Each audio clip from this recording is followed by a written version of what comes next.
మరి దేవుని స్తుతించుట యథార్థవంతులకు ఎంతో శోభస్కరం. దేవుని వాక్యం చెప్తుంది, దేవునిని ఆశ్రయించేటువంటి వారందరూ ఆయన నిత్యము స్తుతిస్తారంట. ఎందుకంటే ఆయన వారిని కాపాడుతాడు కనుక ఆయన యందు ఆనంద ధ్వని చేస్తారంటే ఎల్లప్పుడని 5వ కీర్తనలో దేవుని వాక్యం చెప్తుంది.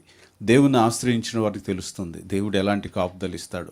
నేటి వరకు మన జీవితంలో కలుగుతున్న ప్రతి విషయంలో దేవుని హస్తము మనకు కనపడకుండా వెనక నుండి అన్నిటిని మన కొరకు సమకూర్చి పెడుతుంది. ఆయన హస్తం మనకు తోడుగా లేకపోయి ఉంటే మన సమస్యల్లో, మన ఇరుకుల్లో, మన ఇబ్బందుల్లో మనకు వాటి నుంచి విడుదల దొరికిండేది కాదు. కొన్ని విషయాల్లో దేవుడు మన జీవితంలో మనం ఆశించినా కొన్నిటిని మనకు దూరంగా ఎందుకు ఉంచుతాడో తెలుసా?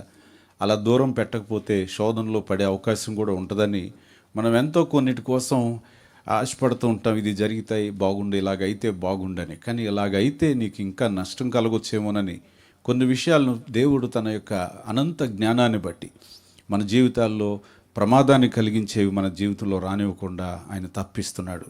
దేవుని స్తోత్రం. అప్పుడు నిరాశ కలగవచ్చు, కానీ దేవుని కార్యం చూసిన తర్వాత కొన్నాళ్ళకి మనకు అర్థమవుతుంది దేవుడు ఎందుకు ఈ కార్యాన్ని ఇలా చేశాడని. కనుక దేవుని యొక్క మహిమ మన జీవితంలో ఆయనతో నడుస్తున్న కొలది మనకి ఇంకా అర్థమవుతూ ఉంటుంది దేవుని కార్యాలు ఎటువంటివై ఉన్నాయో.